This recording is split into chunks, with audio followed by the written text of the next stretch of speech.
I'm a co-founder of Redalpine. Redalpine is one of the most prominent venture capital investors in Europe with a focus on Germany and Switzerland. The follow-up investment plan should be standardized. You have a strategy, you invest in a certain phase.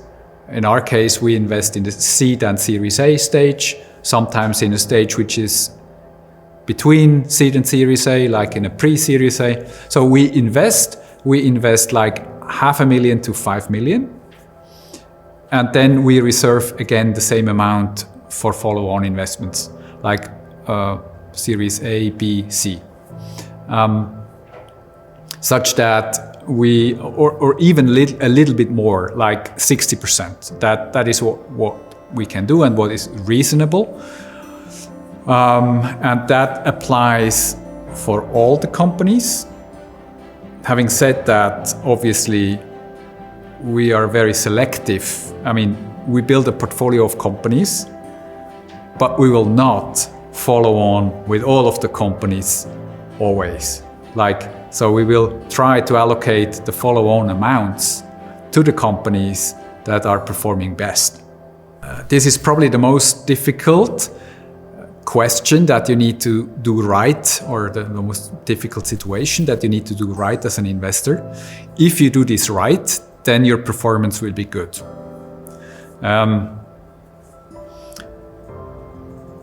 How do we do that? If the company is in dire straits and is behind plan, needs money, and does not have many alternatives, then it's a decision that you need to take. And it is, as a fund, the decision we take is the same decision as when we take it when we do the first investment. Is the money that we will invest in this company, does that have the potential to multiply? Does it have a good perspective? If at the point in time we should do this follow-on investment and we say the perspectives overall are not good, we should not invest, or actually we must not invest. And we have to absolutely be kind of ruthless there. Because we must not try to save sunk costs. Maybe I need to spend some time briefly to explain that. So doing venture capital investments is a brutal game, because the human tendency is to help the weak in the family. In our situation, if we want to maximize our return to our investors, we must focus our attention on the winners in the portfolio, because the winners will bring back the money 5 times, 10 times, 20 times, or even more. The losers will lose the money 1 time. So, where should I invest my time, resources, energy, money? It's much better invested with the winners. So therefore, the most critical question if a company is in peril is, does this company still have the potential to become a winner? And that in the early stages mostly correlates with the quality of the founders. So will this founder team be in the position to execute its plan, even though it's behind plan and things have been going wrong? Again, it's banking on people. This is the absolutely most important point. I would say to 60 to 70% of the future success depends on those people. If the company is in peril because the team is weak, and you cannot turn that around in very short term, you must not invest more money. It's also, a matter of fact that venture capital and early and seed stage investments will have failures inherently. even if you do an absolute world-class selection of cases. At Redalpine, we screen thousands of cases every year. We select 5 to 8 where we do investments, and we are absolutely convinced that these cases are fantastic cases, and we still lose some of those cases. So failures are part of the game. You have to accept them, you have to get over it and just move on, and not try to save every failure.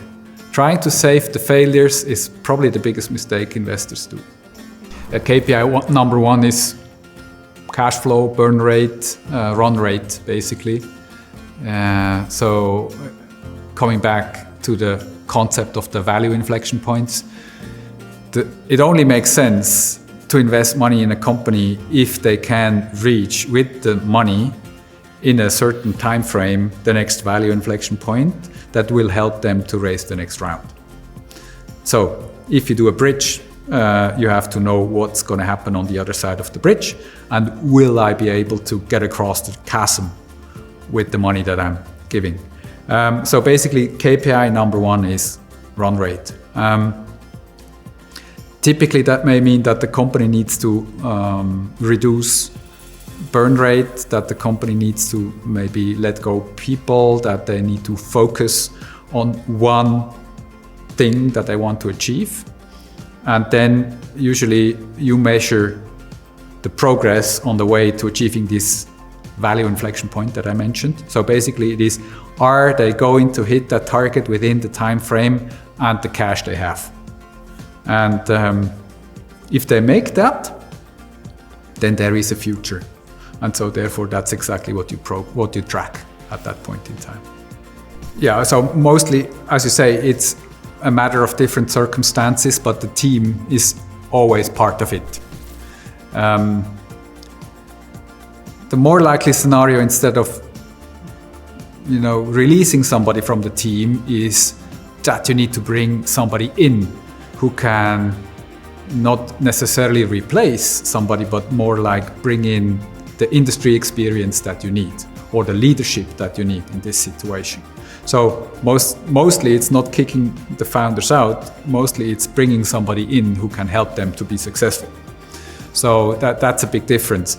But if the team is not performing, you have to tell them. And it, again, is too late when you figure out that they have money for the next 3 months. And if you don't invest more money, then the company is going to go bust. That's just too late.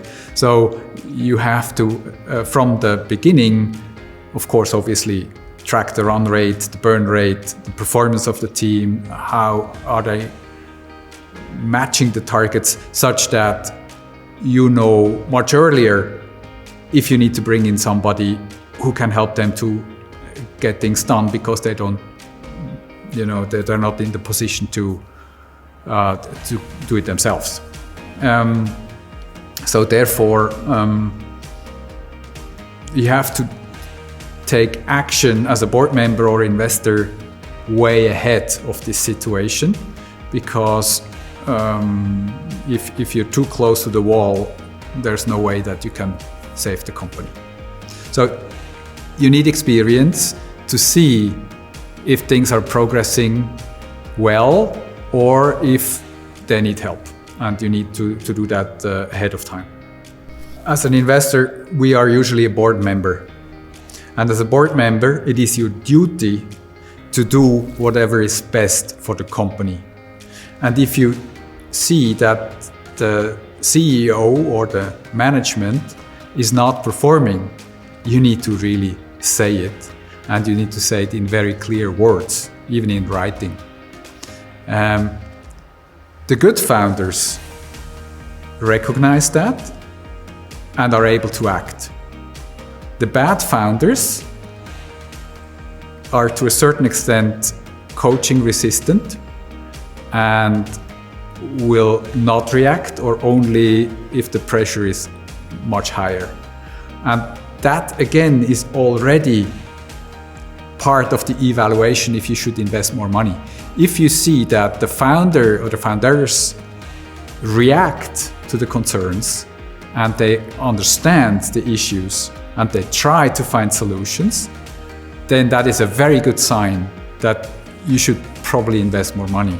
If the founders are reluctant to listen to the concerns of the investors or the board members, and if they try to, somehow even cover up the situation, then that's a sign that you absolutely must not invest in that company anymore. Maybe I can add here, almost always there are going to be what I would call near-death experiences of companies, almost always.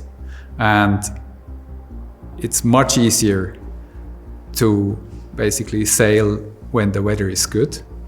It's much more difficult to get through rough patches, and that's where you separate the good from the bad founders. And if they perform in the crisis, then that is a fantastic achievement and sign that you have that it's a good opportunity to keep investing.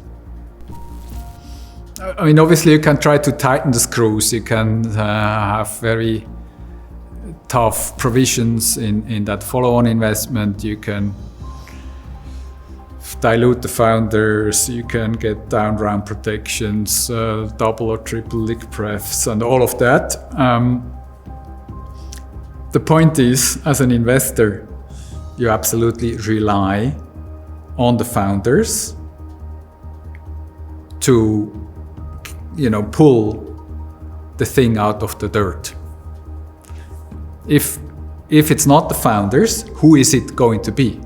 And if you somehow dilute them completely out of the company or demotivate them by giving them very tough conditions, then obviously they're not going to do their best to, get out of the